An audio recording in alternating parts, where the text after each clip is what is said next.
ఓం నమ శివాయ. ఓం శక్తి సదాశివం. చాలా కుటుంబాల్లో ఎన్నో నరక వేతనలు అనేది చాలామంది అనుభవిస్తున్నారు. చెప్పరాని ఉన్నాయి, చెప్పినవి ఉన్నాయి. ఎలా చేయాలో అర్థం కాక మానస్థితి ఇబ్బందులు పడి కుటుంబాలు ఉన్నారు. ఈరోజు దానికోసం ఒక చిన్న చిట్కా అనేది చెప్పడం జరుగుతుంది.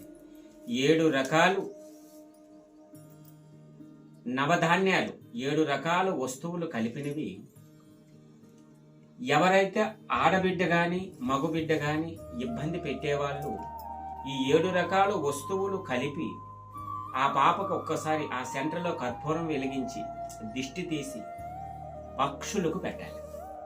పెట్టిన వల్ల అక్కిలాడిగా ఉండేవాళ్ళు బుద్ధి కొంచెం మారి, గుణం అనేది మారి, గ్రహబలం తగిలి అనుకూలంగా ఉండి తల్లిదండ్రుల మాట వింటారు. ఇది ఎవరైనా చేయొచ్చు, రోజుతో పని లేదు. ఓం నమ శివాయ. ఓం శక్తి సదాశివం.